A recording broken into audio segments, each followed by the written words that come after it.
साथियों, मैं डॉक्टर रितु सिंह।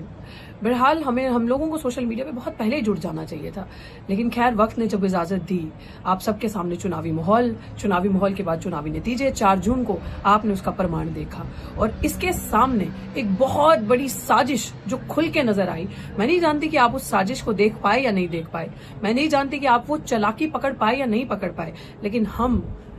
उस चालाकी को समझ भी पाए और पकड़ भी पाए। अचानक से वो दर्द, अचानक से गोदी मीडिया का, इंडियन मीडिया का कंप्लीटली एक डिफरेंट नैरेटिव चलाना, जिस इंडियन मीडिया ने पूरे चुनावी दौर के माहौल में एक बार भी उन लीडर्स का जिक्र नहीं किया, एक बार भी टीवी अखबार ने ना ही दिखाया, ना ही अखबारों ने उन लीडर्स के बारे में छापा। सिर्फ और सिर्फ साजिश के चलते एक बड़ी दलित नेता को खत्म करने की कोशिश की गई। एक बड़ी दलित नेता जिसका एक बड़ा चेहरा, जो दलित आदिवासियों के लिए बहुत मायने रखती है, सिर्फ और सिर्फ इस मीडिया ने चुनाव के नतीजों के बाद उसको खत्म करने की साजिश रची। एक नैरेटिव ऐसा चलाया, अखबारों ने ऐसा छापा, हर एक उस इंसान का इंटरव्यू, ओपिनियन छापे जो कभी मैटर ही नहीं किए होंगे, जो हमेशा उस पर्टिकुलर तबके का बुरा ही चाहते होंगे, हमेशा उनके बारे में इग्नोर ही किया होगा, उनके बारे में कभी दिखाया नहीं होगा। एक बड़ी दलित नेता को मिटाने के लिए, खत्म करने के लिए साजिश रची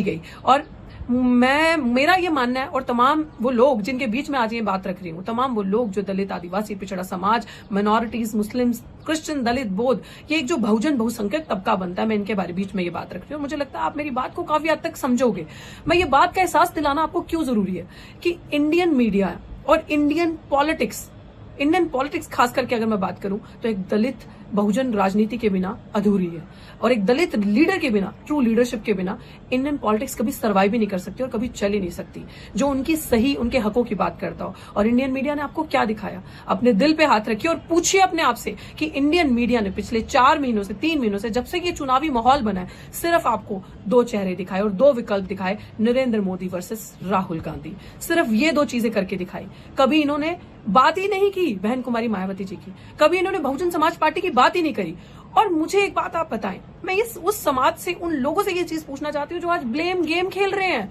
कि हम लोग हार गए चुनाव, बीएसपी की वजह से 16 सीटें बीजेपी ले गई। तो मुझे एक बात बताओ भाई, ठेका लिया है क्या? डेमोक्रेसी है, डेमोक्रेटिक कंट्री है वो। इस डेमोक्रेसी में एक नेशनल पार्टी सभी की सभी, पूरी की पूरी यूपी की सीटों पे चुनाव लड़ेगी, और जब देश में चुनाव होगा तो पूरे देश में अपने दम पे चुनाव लड़ा जाएगा। पार्टी की गलती नहीं, गलती उन लोगों की है जो ये भूल जाते हैं हमारा असली घर कहाँ है। गलती कोई बात नहीं, स्ट्रैटेजी कभी फेल होती है, कभी हिट होती है, स्ट्रैटेजी बदली ऊपर नीचे जा सकती है। आप लोग जो आज पिछले 1 हफ्ते से ये नैरेटिव चल रहा है, उन लोगों को भी मैं बताना चाहती हूँ। मैं उस सवालों के भी जवाब दूंगी जो आप लोग मुझसे कर रहे हो, लेकिन मैं आप लोगों को ये बात जरूर बताना चाहती हूँ, गांधी परिवार के पीछे कांग्रेस है, बीजेपी के पीछे आरएसएस है, दलित, आदिवासी, बहुजनों, आपके पीछे क्या है? क्या है? किधर खड़े हो? इसने लात मारी तो इधर, इसने लात मारी तो इधर, दोनों में बस डोलते रहना है। आपके पीछे क्या है? और जो लोग मेरी बात समझ पाए, बहुजन समाज अगर मेरे को देख रहा है और मेरी बात सुन रहा है, समझ पा रहा है, तो आपके पीछे सिर्फ और सिर्फ मात्र एक विकल्प, आपकी अपनी पार्टी, बहुजन समाज पार्टी, जो एक विचारधारा पे आधारित पार्टी है, जिसके पास विचार है, जिसके पास आइडियोलॉजी है, जो सिद्धांतों पे कायम पार्टी है, जो किसी का बुरा नहीं करेगी, जो छल कपट जाति के नाम पे लोगों के साथ अत्याचार नहीं करेगी, जो किसी का हक नहीं खाएगी, जो आपके साथ खड़ी होगी। आप बहन कुमारी मायावती जी पे बात करते हैं, आप उन पे लांछन लगाते हैं, आप उनको बताते हैं कि वो सड़कों पे नहीं आती, तो ठीक है।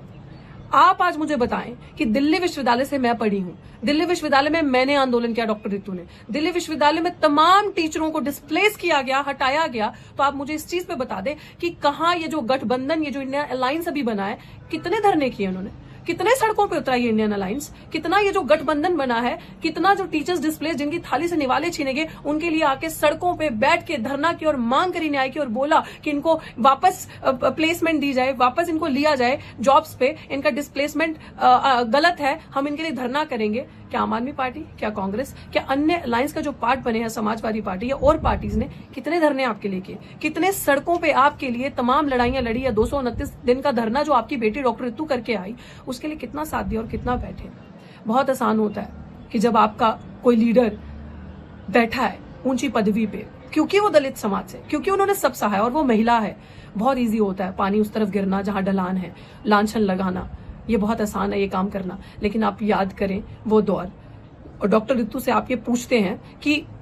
ऐसे तमाम अभी मैं कमेंट्स के स्क्रीनशॉट्स डालूंगी, आप जरूर देखिएगा। मुझे लोगों ने ये सवाल किया कि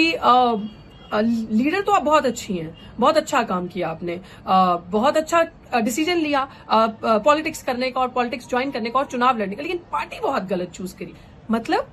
आप जानते भी हैं मुझे आपके वेरिफिकेशन की वैलिडेशन की जरूरत नहीं है, एंड यू आर सेइंग कि we use to follow you. Please don't follow me, क्योंकि आप मेरे सिद्धांत, आप मेरे विचार कभी नहीं समझ सकते, आप उन चीजों को, उस दर्द को कभी नहीं समझ सकते। डॉक्टर ऋतु ने जो स्टैंड 10 साल पहले से जब से संघर्ष करिए जो लिया था, आज भी उसी स्टैंड पे खड़ी है, आज भी वो स्टैंड कायम है, आज भी वो विचारधारा, वो अम्बेडकरवादी, वो समानता की, स्वतंत्रता से पहले जो समानता की बात करता हो, जो सिद्धांतों पर चलने का जो सर ना झुकाता हो, जो हर एक को उसके राइट्स के अधिकारों की बात करता हो, आज भी उन सिद्धांतों पे खड़ी है। अगर किसान का आंदोलन चल रहा था तो किसान मजदूर का नारा लगा के बुलंद आवाज से उनकी आवाज बनी। सीएनआरसी में अपने दलित गरीब भाई जिनके पास दस्तावेज नहीं है, अपने मुस्लिम भाई जिनको सताया जा रहा था, भाई बहन जिनके पास दस्तावेज नहीं है, जिनके पास पर्चे दिखाने की बात की जाती, तो बुलंदियों से उनकी आवाज उठाई। हर आंदोलन में पहलवान बच्चों के साथ जब देश का मान सम्मान उनके साथ अत्याचार हो रहा था, उनके साथ कंधे से कंधा मिला के खड़ी रही, और जब अपनी बारी आई, जब अपनी बात आई, तो वो न्याय, वो इंसाफ जो रोहित वेमुला से लेकर डॉक्टर ऋतु को मिलना चाहिए था, उसके लिए बुलंद आवाजों में लड़ी।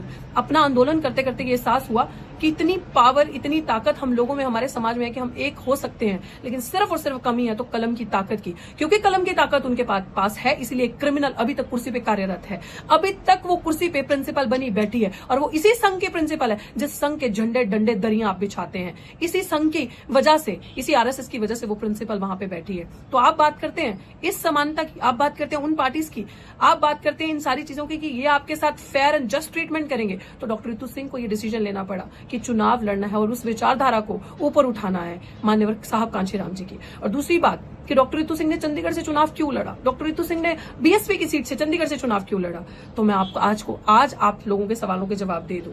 कि आप सबने कहा कि डॉक्टर ऋतु सिंह ने बीएसपी की सीट, बीएसपी एक नेशनल पार्टी है और राष्ट्रीय स्तर की पार्टी और एक बड़ी पार्टी, और उससे चुनाव लड़ना इसलिए जरूरी था क्योंकि उसके विचारों को हम जैसे युवा आगे लेकर जाएंगे। वो फ्लेम, वो जो आग आपके अंदर मान्यवर साहब कांशीराम जी ने लगाई थी, कहते ना मान्यवर साहब कांशीराम जी के लिए एक नारा बहुत प्रसिद्ध है कि तेरी नेक कमाई तूने सोती कौम जगाई, और एक्चुअली में हम लोग सो गए थे, हम लोग बाबा साहेब भीमराव अम्बेडकर को भूल गए थे। अगर साहिब कांशीराम जी नहीं होते तो हम लोग याद भी नहीं कर पाते। वो सिख, वो पंजाब का पंजाबी, दलित, सिख, जट समाज के हो चाहे वो किसी भी समाज के, वो याद रखेंगे मान्यवर साहब जब चले थे रास्ते पे चुनावी दौड़ में सबको एक करने, एससी एसटी ओबीसी माइनॉरिटीज तबके को, दबे कुचले तबके को एक करने, तो उन्होंने कहा था कि मेरा मैनिफेस्टो, पत्रकारों ने पूछा क्या है, तो उन्होंने कहा साहिब श्री गुरु ग्रंथ साहिब मेरा मैनिफेस्टो है, क्योंकि वही एक ग्रंथ ऐसा है जो छल कपट, जो ऊंच नीच नहीं करता, और इसी के सिद्धांतों पे मान्यवर साहब की बहुजन समाज पार्टी बनी थी, और उन्हीं सिद्धांतों को, उसी लेगेसी को, जिसको बहन कुमारी मायावती जी एक जो सबसे बड़ा नारीवाद का चेहरा बन के उभरी और वो उसको आगे लेकर चली, आज वो लेगेसी हमें आगे लेकर जानी। आज शुक्र मनाओ कि आपके सरमाए, सिर पे हाथ रखने वाला कोई जीवित है। जब चला जाता है इंसान दुनिया से ना, तो आप कहते हो इंसान अच्छा था। जब बाबा साहेब चले गए तो उनको याद किया, आज रोते हैं कि काश थोड़ा और जी लिए होते। जब मान्यवर साहब कांशीराम नहीं रहे तो लोगों को उनकी कही बातें, उनकी सुनी बातें याद आई और उनका होना जिंदगी में याद आया। शर्म करो, आज बहन जी आपके सर पे हैं, आज आपके सर पे हाथ है, लोगों को उस चीज का डर है कि आपका सरमाया आपके सर पे है, तो उस चीज की वैल्यू करो, उस चीज को इतना क्रिटिसाइज मत करो, मत उनकी पिच पे उनके रूल्स के हिसाब से मैच खेलो, मत खेलो। आपको लगता है ये वही लोग हैं, इन लोगों ने कभी आपका रिजर्वेशन प्रॉपर इंप्लीमेंट नहीं किया। बता दीजिए इतनी सारी यूनिवर्सिटीज हैं, कितनी यूनिवर्सिटीज में, कितनी प्रसिद्ध यूनिवर्सिटीज में आपके वाइस चांसलर्स हैं, एससी एसटी ओबीसी माइनॉरिटीज के कितने वाइस चांसलर्स हैं, कितने वाइस चांसलर दलित समाज से, ओबीसी समाज से, कितने प्रिंसिपल्स हैं आपके। तो ये सारी चीजें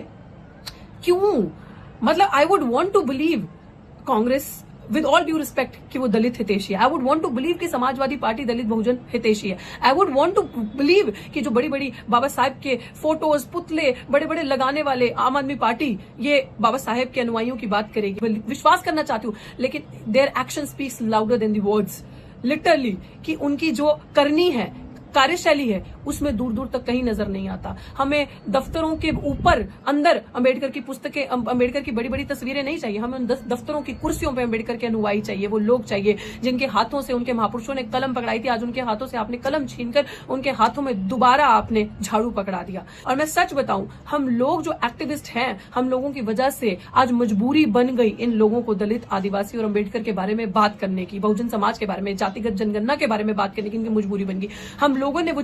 पर्चे झेले, हम लोगों ने वो डंडे, वो लाठी, पुलिस की वो डिटेंशन होना, वो डिटेन होना, वो जेलें हम लोगों ने झेली हैं। हम लोग जेलों तक पहुंचे आंदोलन करके, जिसमें हमने दलित आंदोलनों की बात करी, जिसमें हमने रिजर्वेशन को प्रॉपर इंप्लीमेंटेशन की बात की, SC/ST एक्ट के डिल्यूट हो रहा था उसको बचाने की बात करी, रोस्टर मूवमेंट लड़ा हमने, इस तरीके के बड़े बड़े एब्जॉर्प्शन मूवमेंट लड़े। जब हमने ऐतिहासिक मूवमेंट्स जब लड़े, आंदोलन को सड़कों पर जीवित रखा, उस वजह से सरकारों को एहसास हुआ कि कितना जरूरी है इंडियन पॉलिटिक्स में दलित बहुजनों की बात करना और दलित लीडर्स को जिंदा रखना। इसी वजह से आज वो अंबेडकर के पुतले लेके, अंबेडकर की तस्वीरें लेके और संविधान की किताब को लेके सर पे लगाने का दिखावा करना, ये सारी चीजें करने पे मजबूर हो गए। आज चुनाव के टाइम पे वोट बीजेपी ने सावरकर के नाम पे नहीं मांगे, हेलगवार के नाम पे नहीं मांगे। आज चुनावी दौड़ में अगर उन्होंने वोट मांगे बीजेपी ने, तो संविधान के नाम पे मांगे, संविधान को आगे दिखा के मांगे। कांग्रेस ने वोट संविधान की पूरी पब्लिसिटी करके, संविधान को हाथ में पकड़ के संविधान के नाम पे मांगे। उन्होंने गांधी के नाम पे वोट नहीं मांगे। उन्होंने समाजवादी पार्टी ने संविधान के नाम पे वोट मांगे। आम आदमी पार्टी ने बाबा साहब की बड़ी बड़ी तस्वीरें दफ्तरों में लगाकर, भगत सिंह जी की तस्वीरें दफ्तरों में लगाकर उन पे वोट मांगे और किसी पे वोट नहीं मांगे। तो इसलिए ये बहुत जरूरी है आप सबको समझना कि अगर हम जैसे लोग जीवित नहीं होंगे, हम जैसे लोग जो आंदोलन करते हैं, जो अपना विरोध दर्ज करवाते हैं, अगर हम लोग ये डिसेंट की आवाज अगर जीवित